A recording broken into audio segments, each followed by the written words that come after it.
Aujourd'hui à l'émission, on parle de multiculturalisme, un sujet très d'actualité avec toute l'histoire de charte, de valeurs, de laïcité. Bienvenue à Génération Z, on s'exprime.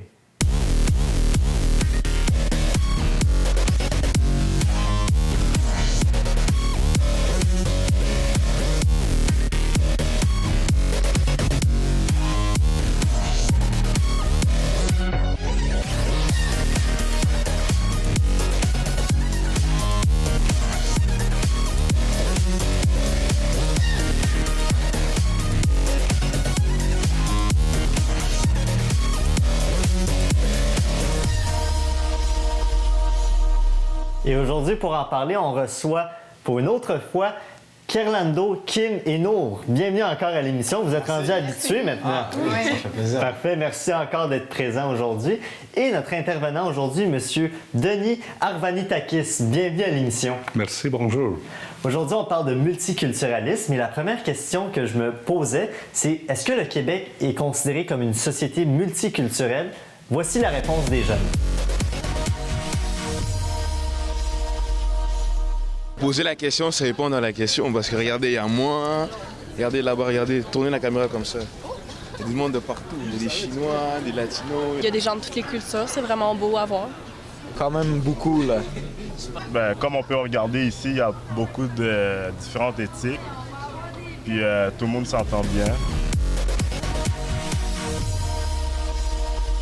Une réponse très intéressante. Et maintenant, je vais vous poser la question à vous. Est-ce que vous considérez que le Québec est une société multiculturelle? Je vais commencer avec toi. Regarde-moi. OK. Oui, c'est sûr, mais selon toi, en général, le Québec. Sincèrement, oui, je le pense. Vu qu'il y a beaucoup de personnes de différents pays, de partout dans le monde, qui habitent au Québec. Fait qu'en fait, je considère l'Amérique même comme en tout cas, non, pas un pays, l'Amérique. Le continent. Un continent! Un continent multiculturel, en fait. Donc, c'est pas juste au Québec, c'est partout au Canada, aux États-Unis. C'est partout dans l'Amérique comme tel. OK, parfait. Merci. Et toi, Kimberly, est-ce que tu considères que le Québec, c'est une société multiculturelle? Oui, je veux dire, on accueille, justement, comme il dit Denis, on a tous les moyens ici, justement, pour accueillir les gens qui arrivent de partout. On leur apprend, justement, le français gratuitement. Je veux dire, on a une belle province, justement, pour ça. On les accueille bien. On est super sympathique avec eux. Fait que oui. Et toi, Nour, rappelle-moi, tu viens du Maroc, si je ne me trompe pas? Oui, exact. Toi, du point de vue de quelqu'un du Maroc qui est venu ici, est-ce que tu considères que le Québec, c'est une société multiculturelle? Bien sûr, je veux dire, juste dans ma classe d'école, on a presque tous les continents. Oui, c'est vraiment très diversifié. Mais est-ce que c'est plus diversifié, par exemple, qu'au reste du Canada ou qu'aux États-Unis, ou tu considères? Je dirais oui, parce que au Québec, c'est vraiment très ouvert à l'immigration. Et puis, disons que c'est la seule province francophone. Donc, c'est sûr que vers, disons, France et nord de l'Afrique, ça s'intéresse pas mal plus au Québec qu'au reste du Canada. Parfait. Et vous, M. Denis, vous êtes dans le milieu, vous êtes après tout directeur général du Carrefour d'interculture de Laval. Vous devez quand même considérer que le Québec, c'est une société multiculturelle? Tout à fait. Si on accepte que multiculturel, ça veut dire la coexistence de différentes cultures. C'est sûr que Québec est une société multiculturelle. Plus de 12% de la population québécoise est née à l'étranger. Et puis, chaque année, nous recevons environ 50 000 personnes de différents pays du monde, comme vous avez dit. Et il est évident que la population a changé, les immigrants. Par exemple, si on prend les périodes après ou autour ou avant la Deuxième Guerre mondiale, l'immigration que nous recevions ici au Québec ou au Canada, c'était surtout issu de l'Europe. Et comme ça, ils avaient des caractéristiques communes. C'était des personnes blanches et en majorité chrétiennes. Et ça a changé les dernières 3 décennies, on dirait. Nous recevons des personnes qui sont de différentes religions. Ils sont issus aussi de l'Afrique, des pays asiatiques ou Amérique latine. Et voilà. C'est ça, on dénombre, selon Statistique Canada, qu'il y a environ 50-52 000 immigrants qui viennent à chaque année au Québec. Vous vous concentrez dans la région de Laval, si je ne me trompe pas? La région de Laval, ça c'est notre caractéristique que je pourrais vous mentionner, qu'avant c'était le Montréal. Tous les immigrants s'installaient surtout à Montréal. Avec la politique de régionalisation du gouvernement québécois, nous voyons que de plus en plus d'immigrants s'installent dans les régions et différentes régions. Comme ça, puis étant donné que aussi c'est de différentes couleurs, de différentes nationalités et religions, nous voyons que même les régions ils commencent à se transformer aussi, avoir des minorités quand même des immigrants qui habitent là. Et vous étiez à Laval depuis quand même longtemps, si je ne me trompe pas, et je vais vous demander quelle était la différence entre Laval d'il y a 10, 15, 20 ans et Laval d'aujourd'hui. Voilà, nous voyons que de plus en plus d'immigrants viennent s'installer directement à Laval. Ils viennent de l'étranger. Avant, c'était plutôt l'immigration interne, on dirait, de Montréal ou d'ailleurs. Ils venaient à Laval, mais nous voyons le phénomène de plus en plus que les immigrants, ils choisissent Laval comme le premier lieu de résidence. Et là, aujourd'hui, nous avons, avec les statistiques là, de 2006, le recensement, et de 2011, on a environ 25% de la population de Lavallois qui sont issus de l'immigration. Comme ça, il y a un grand, et c'est un potentiel agrandissant. Année par année, nous voyons de plus en plus de personnes qui viennent s'installer à Laval. Tout à fait. Et toi, Kim, qui viens de la région de Québec, tu as habité là-bas pendant assez longtemps. Est-ce que tu considères qu'il y a une différence entre le multiculturalisme au Québec, à Québec et celui à Montréal et les environs? Oui, il y a moins d'immigrants à Québec. J'ai pas de statistiques, mais je sais que, comme juste à l'hôpital, quand je me faisais soigner à Québec, il y avait quasiment juste des Québécois. C'est rare que je voyais quelqu'un qui venait d'un autre pays. Puis, le contraire, quand je suis venue à Montréal, les Québécois, ils étaient comme moins nombreux. Il fallait que j'y cherche, mais j'aimais ça justement parce que c'est différent, t'apprends. Puis, à Montréal, il y en avait vraiment plus d'immigrants. Puis, c'est peut-être, je sais pas si c'est plus ouvert, mais c'est comme peut-être plus accueillant. Tout le monde vient ici. Tu rencontres toutes les catégories, ce qui est fun, t'apprends. Mais est-ce qu'on serait pas mieux de dire que c'est plus Montréal et la région de Montréal qui est une société multiculturelle que le Québec au complet? Parce que si on sort de Montréal, de la Rive-Nord et de la Rive-Sud, il n'y a pas beaucoup de communautés ethniques, par exemple à Trois-Rivières, à Shawinigan, au Saguenay. Donc, c'est plus une question de ville ou une question de province, selon vous, le multiculturalisme? C'est plus une question de ville, d'après moi. Vu que, il faut aussi dire que la plupart des gens qui ont aménagé, qui ont immigré, qui venir ici à Montréal, en fait, qui s'en vont à Montréal, ils ont laissé toute leur famille, tout ce qu'ils avaient, fait qu'ils doivent être dans un endroit avec des gens qu'ils connaissent déjà, avec des gens des mêmes pays qu'eux, puis à Montréal, il y a tout ça. Il y a des Haïtiens, il y a des Africains, il y a tout ça à Montréal. Fait que je pense que dès qu'on sort de la ville de Montréal, on s'en va, admettons, à Longueuil, on trouve moins de personnes, on trouve moins d'immigrants. Dès qu'on sort à Montréal, on s'en vient à Laval, on trouve moins d'immigrants, même si c'est juste de quelques kilomètres quand même. On trouve moins d'immigrants parce que les immigrants, ils préfèrent rester en groupe parce qu'ils ont laissé leur pays quand même. Fait qu'ils veulent avoir plus de charme de leur pays, mais on est à Montréal en même temps, exactement. Tout à fait. Et selon une statistique d'Immigration Canada, près de 70% des immigrants viennent au Québec, plus précisément à Montréal. Question économique, question de trouver un emploi qu'ils n'étaient pas capables de trouver à l'époque où ils étaient dans leur pays natal, et ils viennent arriver au Québec. La deuxième raison, c'est pour le regroupement familial. Donc, par exemple, que quelqu'un vient s'implanter au Québec, bien, quelques années plus tard, il se sent confortable et il va de même inviter les membres de sa famille à venir ici. Ce qui m'emmène à la deuxième question, vu qu'on parle d'immigration. Est-ce que, selon vous, les immigrants sont bien accueillis, sont bien encadrés au Québec? C'est ce que j'ai demandé à plusieurs jeunes. Voici ce qu'ils m'ont répondu. Comme dans n'importe quel pays, il y a des personnes qui vont pas bien t'accueillir, puis il y a des personnes qui vont bien t'accueillir. Au niveau individuel, je pense que tout le monde fait sa part. Au niveau de société, on pourrait peut-être en faire plus.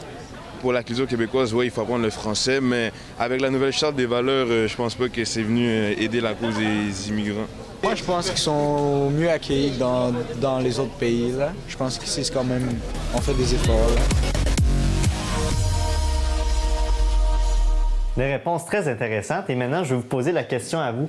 Selon vous, est-ce que les immigrants sont bien accueillis, sont bien encadrés dès qu'ils arrivent au Québec?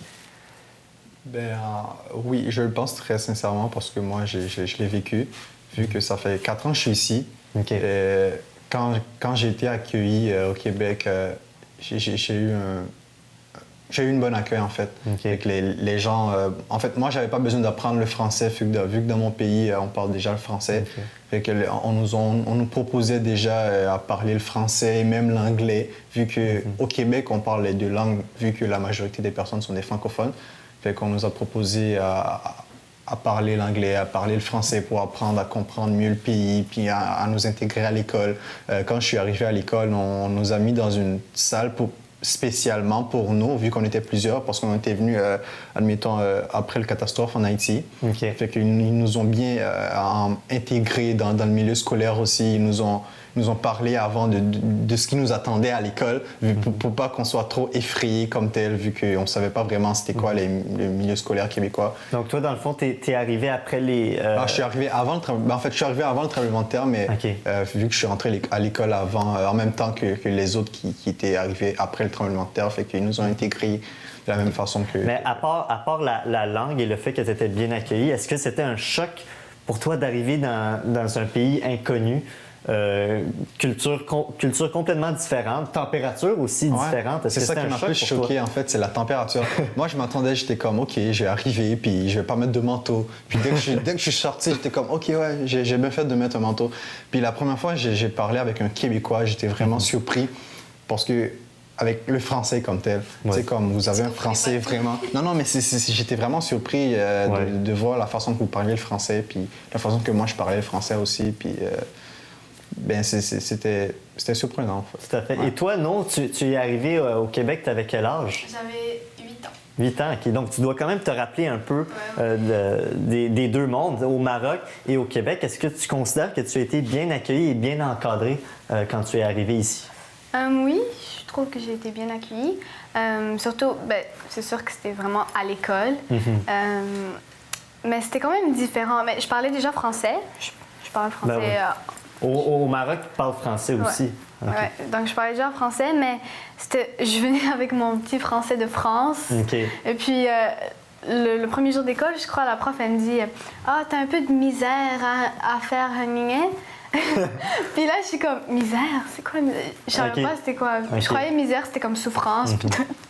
Fait que c'était vraiment aussi le langage. Non, c'est ça, il y a quand même une différence entre le français dans d'autres pays que le français au Québec. On a quand même un français particulier, mais comme j'ai demandé à Kerlando, il n'y a pas eu un choc aussi, par exemple, sur la température ou sur d'autres aspects, la nourriture?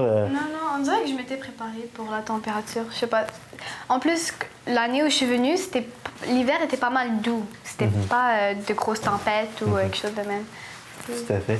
Et vous, monsieur Denis, est-ce que vous aviez habité longtemps en Grèce avant ou ça fait combien de temps que vous êtes arrivé? arrivé? Ça fait 17 ans que je suis arrivé ici. Oui. OK, 17 ans. Et comment était votre intégration quand vous êtes arrivé? Ça, c'est différent. Aujourd'hui, je pourrais vous dire qu'il y a beaucoup plus de services d'accueil des immigrants et puis aussi pour faciliter l'intégration des immigrants dans la société québécoise, si on parle pour Laval, la société lavalloise. C'est ça, notre organisme il est là pour desservir, pour accueillir, puis aider à l'intégration, puis l'établissement des personnes immigrantes. Comme ça, il y en a plusieurs services comme la francisation, comme vous avez dit, les programmes en employabilité, les séances de formation que nous donnons pour les valeurs communes québécoises et aussi le mode de vie ici, parce que ça dépend aussi ça dépend de la catégorie de l'immigration, puis aussi l'âge décourage aussi des fois. Et, par exemple, un immigrant qui vient ici comme un immigrant autonome ou un investisseur, il n'a pas les mêmes besoins qu'un immigrant qui vient ici comme qui est pris en charge par l'État, un réfugié pris en charge par l'État, qui est aussi un immigrant, ou une personne qui est venue ici pour la réunification familiale. Et là, c'est la capacité du gouvernement et des organismes d'adapter les services. Par exemple, les personnes ici au Québec, chaque mercredi, à notre organisme, à Laval, nous donnons une séance de formation pour les personnes qui viennent ici comme immigrants autonomes, où les guides apprennent le Québec, par exemple, et connaître le Québec, etc. Puis, mais aussi, nous recevons une centaine de personnes réfugiées, des personnes qui étaient obligées de partir de leur pays à cause de guerres, à cause de persécutions. Puis ces personnes-là, ils ont vécu le viol, la torture, la persécution, et ils ont quand même des caractéristiques différentes. Nous devons les accueillir, nous devons être beaucoup plus patients. Nous devons ajuster nos services. C'est pour ça que le Carrefour des cultures de Laval, nous organisons des services pour mieux encadrer, pour mieux faciliter l'intégration de ces personnes. Leur arrivée au Québec. Exactement. Et toi, Kimberly, d'un point de vue d'une Québécoise de souche, est-ce que tu considères que le Québec accueille bien et encadre bien les nouveaux arrivants? Je crois que oui, parce que, je veux dire, on les accueille. T'sais, oui, il va toujours avoir du monde c'est pas nécessairement gentil, mais sinon, on accueille vraiment bien. Ils peuvent... maintenant, il se fait même des églises pour ceux qui veulent vraiment continuer leur religion. On n'interdit pas les religions. Le monde peut faire exactement ce qu'ils veulent. C'est comme si on leur donne... c'est leur pays à eux aussi, pareil. Là. Fait que, on leur empêche pas de vivre comme... ils voudraient nécessairement. On leur donne toutes les possibilités, justement, d'avoir un travail aussi, d'aller à l'école. Ils sont comme les autres, sont comme nous, justement. Je veux dire, c'est pas parce qu'il y a un autre pays qui peut pas être nécessairement québécois. Là. Tout à fait. Et justement, est-ce que Carlando et toi, No, est-ce que vous vous considérez québécois ou plus haïtien ou marocain? En fait, sincèrement, je me considère haïtien. Haïtien, OK. Oui. Sincèrement, on ne peut pas vraiment enlever la nationalité du... On ne peut pas vraiment t'enlever ta nationalité, tu vois. Mais tu pourrais bien en avoir deux. Oui, mais je peux en avoir deux, c'est sûr. Okay. Ben, je suis fier de vivre au Québec, sincèrement. J'aime ça, vivre au Québec. Mais à part le foie, mais... Tu veux montrer tes racines et dire que tu es un Haïtien. Exactement. Ben oui, vu qu'il y a des Haïtiens québécois, il y en a beaucoup d'Haïtiens québécois. Puis, tout à fait. Puis ça, c'est un côté... du Québec que les gens ne connaissent pas encore. Les Haïtiens québécois, les Marocains québécois. Exact. Vu que, il faut aussi dire que le Québec, c'est un pays. En fait, pas un pays, c'est une province. Exactement. Ouais. C'est une province pour les immigrants. En fait, pour les immigrants, vous aussi, vous avez immigré au Québec. On a tous immigré, c'est un terme d'immigrant, en fait. Et toi, Nour, est-ce que tu te considères plus québécoise, plus marocaine ou les deux? Moi, je me considère les deux. Je suis québécoise d'origine marocaine, où je vis au Québec, donc je suis québécoise, mais j'ai aussi vécu au Maroc, donc je suis marocaine aussi. Mais j'ai vraiment le mélange des deux. Tout à fait. C'est bien justement d'avoir un mélange des deux. Et justement, on est beaucoup question de charte, de laïcité, de valeurs québécoises. C'est très d'actualité ces derniers mois au Québec. Et justement, je vais vous présenter un lien. C'est l'émission Tout le monde en parle que vous devez connaître sûrement. On a présenté deux points de vue différents. Les invités, c'était Jamila Benhabib et Dalila Awada qui étaient à Tout le monde en parle. Et voici ce qu'ils ont dit lors de cette émission sur la chaîne.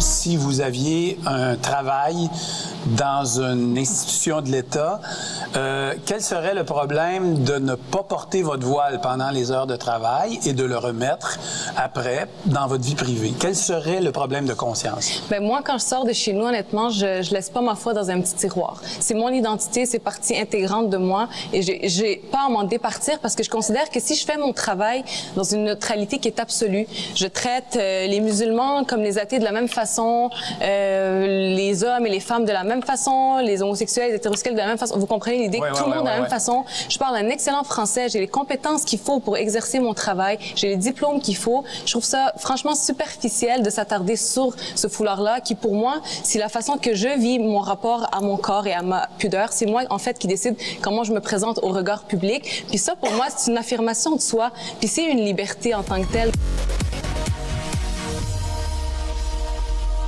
Une entrevue qui a semé beaucoup la controverse et je me demandais si le multiculturalisme est différent au Québec qu'au Canada. Voici les réponses de notre Vox Pop. Je pense que le reste du Canada est plus ouvert aux immigrants que le Québec. La culture canadienne est moins menacée que la culture québécoise. C'est pas aussi homogène partout, même si on s'éloigne de Montréal puis on va vers Rive-Sud ou Rive-Nord, déjà là, on commence à avoir une différence. Là, fait que je dirais que les immigrants se concentrent plus dans les métropoles et tout. Là. Le Canada en tant que tel reste le Canada. Là. C'est pas le Québec qui va changer quelque chose. On constate effectivement que le multiculturalisme est différent au Québec par rapport au reste du Canada. Est-ce que vous êtes d'accord avec ça, Carlando, que c'est pas pareil au Québec qu'au Canada, le multiculturalisme? En fait, sincèrement, je suis jamais allé nulle part d'autre qu'à Montréal, à Laval, à Longueuil. Okay. Je suis jamais laissé le Québec. Fait que je peux pas vraiment vous répondre avec ça, mais chose que je peux dire, c'est que je suis vraiment bien au Québec, fait que je déménagerai pas ailleurs. OK. Donc, tu considères que c'était une bonne place, une bonne terre d'accueil, si on peut dire, le Québec. Exactement. Et tu n'irais pas non, j'irais pas ailleurs. OK, parfait. Toi, Kimberly, est-ce que tu penses que c'est différent au Canada anglais qu'au Québec ici? Bien, je crois qu'ici, dépendant, c'est pas tout le monde, mais il y a du monde qui ont des peurs, des craintes, ils pensent différemment. Je crois que là-bas, c'est peut-être mieux accepté sur différents points. Fait que je crois que oui, ça peut être différent, dépendant à quel point aussi. Mais tu sais, on accueille bien pareil, mais je crois que oui, c'est différent. Tout à fait. Et vous, M. Denis, est-ce que vous considérez qu'il y a quand même une différence, parce que vous êtes dans la région de Laval, ce qui englobe la Rive-Nord, une partie de la Rive-Nord de Montréal, est-ce que c'est différent? Je ne vois pas de différence, je vois quand même une différence d'approche. Okay. Par exemple, le Canada est le premier pays au monde qui a adopté la politique de multiculturalisme. Ah oui, pour de vrai? Okay. Pour de vrai. Et ça, depuis 1970-71. Vous m'apprenez quelque chose. Là, nous voyons qu'avec cette politique-là, tous les immigrants, ils pourraient maintenir l'identité, religion, langue, puis faire la promotion aussi, tout en s'intégrant dans la société canadienne. De l'autre côté, Québec, nous devons voir aussi la réalité historique, qui se trouve entourée par des sociétés anglo-saxons protestants, dans la majorité États-Unis, Canada, il devait maintenir sa langue, son identité comme une minorité dans une majorité anglo-saxonne. Là, Québec, dès le début, pas aujourd'hui seulement, il a adopté la politique d'interculturalisme. Autrement dit, c'est le même droit. Fondamentalement, c'est le même droit, le respect de l'identité, le respect de la langue, mais tout le monde doit travailler, nous devons accepter, nous devons adhérer. Dans la politique au Québec, c'est la majorité, ils parlent français. C'est la langue que nous devons promouvoir, puis conserver aussi, puis aussi la culture française aussi, québécoise. C'est là que nous parlons de valeurs communes québécoises. Nous pouvons vivre comme des minorités ethniques, mais nous devons vivre aussi en respectant la majorité. Puis c'est ça qui se fait. Il n'y a pas de grande différence, par exemple. Je peux maintenir ma langue maternelle, ma religion, etc.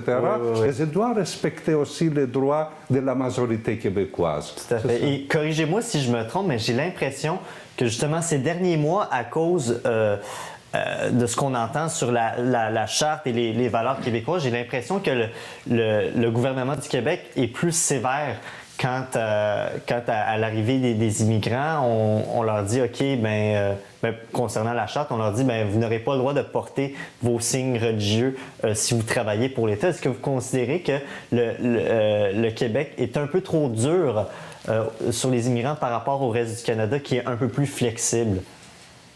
Bien, en fait, c'est une très bonne question. L'affaire, c'est de savoir aussi, est-ce que il y a juste les immigrants qui n'ont pas le droit de porter leur signe religieux ou c'est juste tout le monde qui n'a pas le droit de le faire? C'est ça la question. C'est ça, d'après moi, la vraie question qui pourrait répondre aux questions à suivre pour moi. Mais juste dans les écoles, les croix, je veux dire, on n'a plus de cours d'enseignement religieux. Les croix ont été obligées d'être enlevées. Fait que, je veux dire, c'est quand même tout le monde qui a été obligé d'enlever ce qui faisait leur religion. Mais justement, pourquoi au Québec, on est plus pointilleux là-dessus, Nour? Est-ce que tu penses que c'est une question de justement avoir réglé l'ordre, la paix? Je ne sais pas. Est-ce que c'est plus question d'être plus discipliné ou selon toi? Ben, je ne sais pas trop pourquoi c'est vraiment au Québec que ça, qu'on devrait être plus pointilleux là-dessus. Mais comme la charte, il y a du pour et des contre. Faudrait juste revoir ça vraiment. Puis mais sinon. Mais est-ce que c'est une chose à appliquer qu'au Québec, au Canada au complet, ou pas du tout, selon vous, M. Denis, qui accueillait plusieurs immigrants? Pour le moment, c'est le Québec qui a commencé ce débat. C'est la continuité peut-être des valeurs qui dit que l'État et la religion sont séparés au Québec. Ça, c'est parmi les valeurs québécoises. Maintenant, comme vous avez dit avec raison, c'est une question politique, c'est une question aussi personnelle ou des groupes, des fois, on pourrait dire. Et là, il y en a des positions, il y a un débat des sociétés à ce moment-là. Et si nous devons l'appliquer ou pas, à la fin, on va voir qu'est-ce que ça va arriver. Tant qu'on respecte les droits de l'individu et les droits aussi de la collectivité. Mais justement, parce que le Québec est une des provinces qui reçoit le plus d'immigrants au Canada, mais est-ce qu'il faudrait justement, pour mieux favoriser l'encadrement et l'accueil des immigrants, qu'il y ait pas qu'on n'accepte plus d'immigrants, mais qu'il y ait une baisse. Par exemple, il y a environ 50 000 par année. Est-ce qu'il faudrait plus baisser ce nombre, je ne sais pas moi, à 40 ou 30 000 pour mieux favoriser l'encadrement des arrivants? Bien, je pense que non. Pas vraiment? Non, pas vraiment. Mais concernant pour la charte comme telle, je pense que on peut pas vraiment dire qu'on va apprendre à quelqu'un, voilà, la religion catholique, vu que le Québec, c'est catholique, à un musulman. On peut pas faire ça, d'après moi. Imposer. Exactement, on ne peut pas l'imposer, mais à l'école secondaire, avant, ils l'imposaient. On apprend ça au C'était pas obligatoire, c'était, je me rappelle parce que j'ai... l'enseignement moral. C'est la religion, l'enseignement moral. Il y avait le judaïsme aussi, toutes ces religions-là en même temps, mais on peut pas vraiment le faire s'il y a des parents qui ne le veulent pas. Puis pour avoir plus de points, l'élève va chercher plus de points, fait qu'il va faire plus de matières possibles, fait que ça se peut très bien. C'est pour ça qu'entre autres, le cours de religion a été aboli et on a maintenant, depuis quelques années, le cours d'éthique et culture religieuse. Est-ce que vous considérez que c'est mieux que ce qui s'était passé avant sur les cours de religion et d'enseignement moral? Est-ce que c'est plus une amélioration, une meilleure ouverture qu'on a, ou il faudrait totalement abolir tous ces cours-là d'éthique, culture religieuse? Non. Selon toi, Kim? Mais je crois que ça vaut la peine parce que, je veux dire, on est tellement... Pas tout le monde, bien sûr, sauf qu'on est comme tellement fermé, on dirait, aux autres cultures, aux autres religions. Fait que moi, j'aimerais en ça, ce cours-là, parce que, justement, on apprend chaque religion. Tout, là, vraiment, tu découvres des trucs que tu savais pas, tu apprends vraiment. Puis, des fois, je veux dire, peut-être que quelque chose que tu détestais de cette religion-là, peut-être que, justement, là, tu comprends mieux, tu as peut-être moins de crainte aussi. On apprend à mieux connaître toutes les autres religions, les autres ethnies. Je pense qu'il ne faudrait pas abolir ça parce que, je veux dire, chaque personne a le droit à sa religion aussi. Tout à fait. Et pour terminer, j'ai reçu un pamphlet, un dépliant sur les jeunes en fait, les immigrants qui arrivent au Québec. C'est Apprendre le Québec. C'est un guide pour mieux intégrer les immigrants. Donc, si vous pouvez procurer ça pour les nouveaux arrivants, ce serait très excellent. Et justement, je conclus cette émission en posant la question de la semaine qui est: est-ce que vous trouvez que le débat de la charte favorise ou nuit au multiculturalisme? Donc, je vous invite à répondre à la question sur nos réseaux sociaux, sur notre page Facebook. Et sur ce, je vous laisse à la semaine prochaine. Salut tout le monde!